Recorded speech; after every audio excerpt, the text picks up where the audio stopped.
first thing I did, this is the mac and cheese that's in the Kids Feed Kids recipe. So I sweated off my garlic and onion in a little bit of oil. I cooked off my white bean. I separated the liquid from the bean and pureed the bean, which is now going to substitute for my roux. I'm literally just adding that into my pot, just like I would if I had done a flour and butter roux.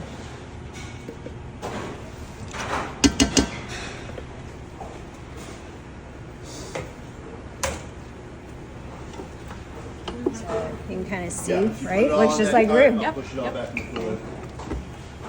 It's just coming together just like a roux. And now I'm going to start adding my cheeses. Again, just like you would your basic mac and cheese.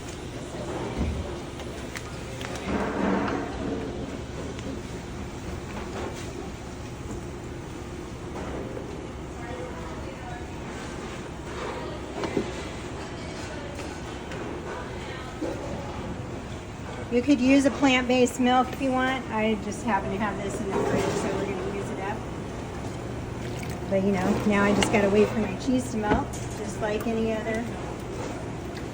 Something I want to mention, if you haven't worked with panko, when you buy it, it's very pale in color. And then what you do is you saute it off. I'd use butter and olive oil in mine, and you get this color to it, right? And it's actually going to crisp it up. You don't want to use it straight out of the thing. Now I'm using a plant-based cheese today, so it's going to take a little bit longer to melt than what you might experience with a dairy-based, but it will. The kale is optional. You could put peas in here if you want to continue boosting protein, but we're just going to throw some kale in there. See, you know, kale is pretty sturdy, so it's fine that it's, you know, it's not going to wilt on you or anything like that. I like to add just, I don't know, and this is in the recipe, but, you know, maybe a tablespoon or so of Dijon or Dijon style. Would dry mustard work just same? Sure, I mean, you could experiment with that. I think I like the tang that I get from this a little bit. So this is the leftover bean juice, and again, I separate that out because then I can control the consistency of my sauce. It looks like today I'm going to go ahead and use all of this, but depending on how big of a batch of the white beans you make, you may not need all that liquid.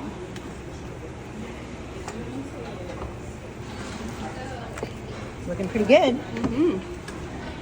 So this is important. I see way too many of my colleagues leaving this step out with their students.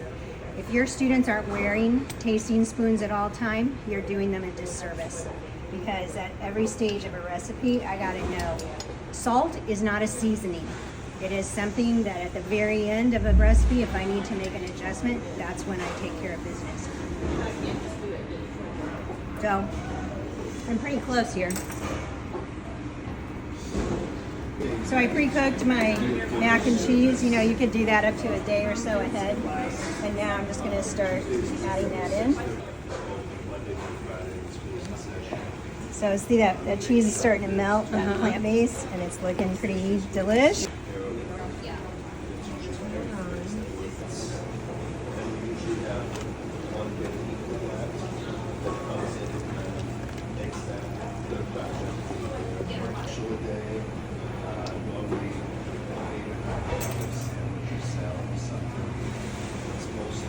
Secret weapon. Okay. White miso. Okay.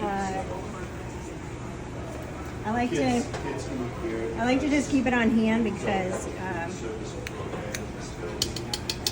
obviously it's going to add some salt, but I also get some of that umami in there. Yeah.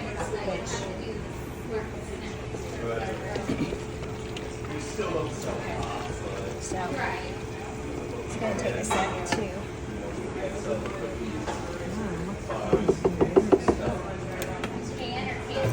All of that.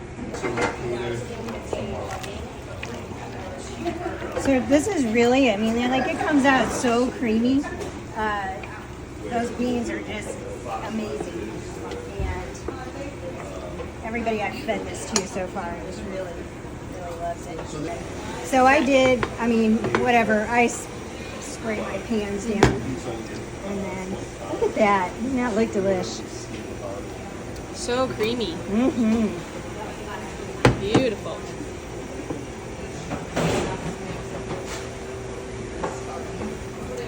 And then I like to put a layer of cheese on top just because you can't have too much cheese. No, never.